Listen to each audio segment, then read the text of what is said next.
بسم اللہ الرحمن الرحیم۔ باپ نے افسردہ ہو کر کہا، لخت جگر یہ کیسے؟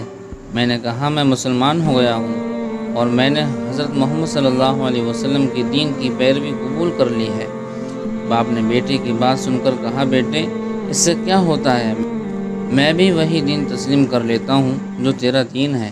میں نے کہا، اچھا پھر غسل کر لیجئے اور اپنے کپڑے دھو کر اجلے کر لیجئے اور آئیں، میں آپ کو وہی تعلیم دوں گا جو میں نے حاصل کی ہے۔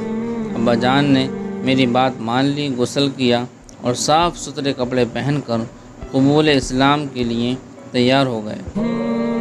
میں نے اسلام کی دعوت دی اور وہ فوراً مسلمان ہو گئے۔ اس کے بعد میری بیوی میرے پاس آئی۔ میں نے کہا، مجھ سے دور ہی رہو تو اچھا ہے، میرے اور تیرے درمیان اب کوئی ناطہ باقی نہیں رہا۔ اس نے چونک کر کہا، میرے ماں باپ آپ پر قربان، یہ کیوں؟ میں نے کہا، ہم دونوں کے درمیان عقیدے کی دیوار حائل ہو گئی ہے۔ میں نے دین اسلام قبول کر لیا ہے اور حضرت محمد صلی اللہ علیہ وسلم کے دین کو قبول کر لیا ہے۔ اس پر میری بیوی نے کہا، اس سے کیا ہوتا ہے؟ میں بھی وہی دین اختیار کیے لیتی ہوں جو آپ نے اختیار کیا ہے۔ میں نے کہا، یہ بات ہے تو جاؤ اور ذوالشرح کے پانی میں غسل کر کے آؤ۔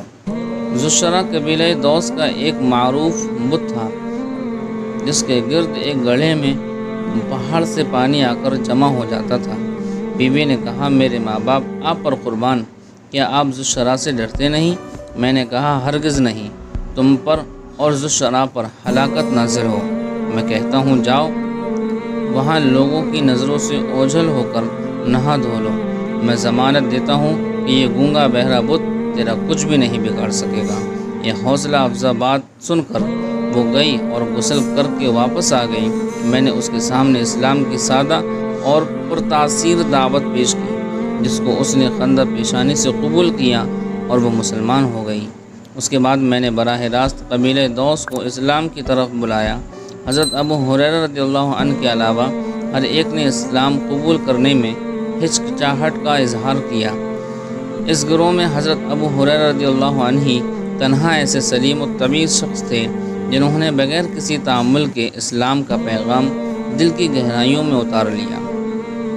حضرت طفیل رضی اللہ عنہ بیان فرماتے ہیں، ایک دفعہ میں رسول اللہ صلی اللہ علیہ وسلم کی خدمت میں مکہ معظمہ حاضر ہوا اور حضرت ابو ہریرہ رضی اللہ عنہ بھی میرے ساتھ تھے۔ نبی اکرم صلی اللہ علیہ وسلم نے مجھ سے دریافت فرمایا، طفیل رضی اللہ عنہ، صورتحال کیا ہے؟ میں نے عرض کی، حضور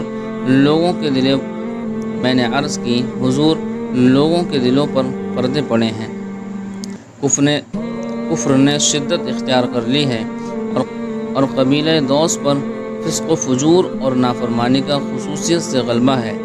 یہ سننا تھا کہ رسول اللہ صلی اللہ علیہ وسلم اٹھے، وضو کیا، نماز پڑھی اور آسمان کی طرف ہاتھ اٹھا کر کچھ کہنا چاہا۔ حضرت ابو ہریرہ رضی اللہ عنہ فرماتے ہیں کہ جب میں نے آپ کو اس حالت میں دیکھا تو دل میں ڈر گیا کہ مبادا میری قوم کو بد دعا دیں اور وہ ہلاک ہو جائے۔ میں نے افسردگی کے عالم میں کہا، ہائے میری قوم!